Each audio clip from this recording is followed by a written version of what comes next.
Good morning, traders. It's Perry Wilkie with StartupTrading.com. It is 7 minutes till 9 a.m. Eastern Time on Thursday, April 10th. Looks like I missed quite the day yesterday. So I'll get this updated. I have no idea where the point of control for the ES was for yesterday, so we'll just leave it at that. But I will update what we traded through. And we traded through the 52.90, the 53.67, the 54.82. And then we're back at 53.73 at this point in time, it looks like. So as we, kind of go through here, you know, we had that plunge. We were definitely oversold by any way you want to measure it. So now I think the real test is, can the Nasdaq get back above 19,372? We're about what uh, 500-600 points from that at this point in time, which is nothing for the market anymore because yesterday's bell range was sitting at um, almost 2,200 points for the Nasdaq, and it was uh, darn near uh,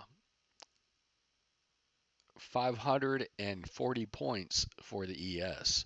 So the ES needs to get back above 55.60 and hold, and that would get us in that previous auction distribution between 55.60 and 58.37.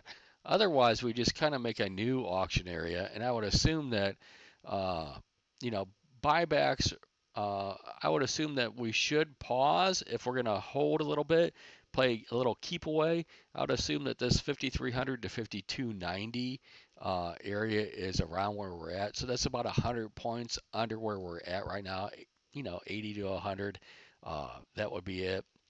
And then for the Nasdaq, you're looking at, probably right around, profile speaking, 18,100 to 18,350 should be around where you pause.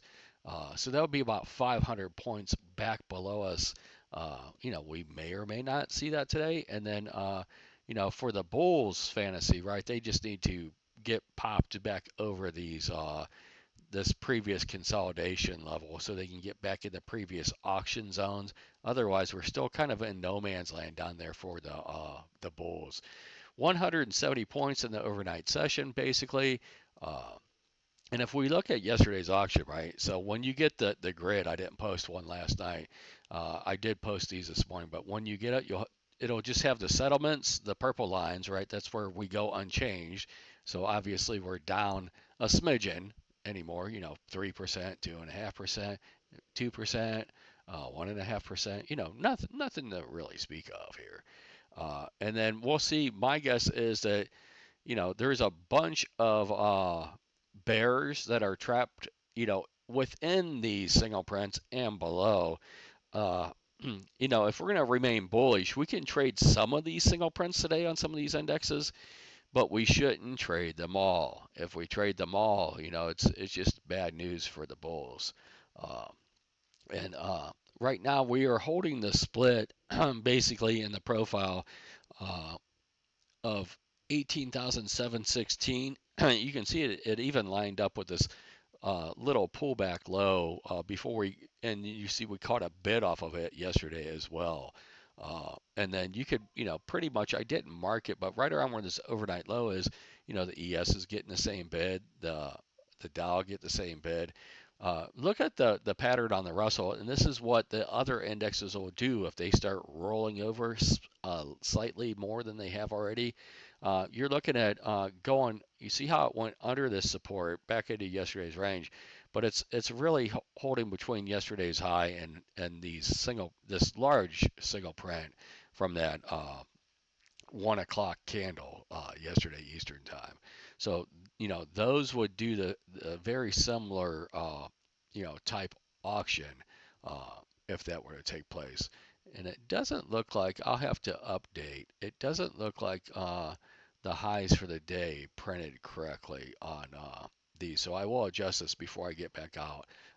They should be obviously above the settlements, and it must just not have come through correctly. So I'll double check the highs and the lows for yesterday's session, get those corrected, and then it'll be on the 8 grid. So pretty much just discard this 4 grid when you see it. Um, and really, I think it's a simple plan. We do have a downtrend channel off of these highs. You could sit there and draw it out. You can even see it's fanning out a little bit, but it needs to break these supports if you're bearish. Otherwise, we just could turn this downtrend channel into a sideways channel and then see which way we break later. Uh, Looking for another interesting day, and I will be shocked if we don't see at least a few trades in these green blocks. But I wouldn't short now, just thinking it's a gimme. I hope you guys have a great day. Trade safe. We'll see what Jack's looking at, and I'll talk to you tomorrow.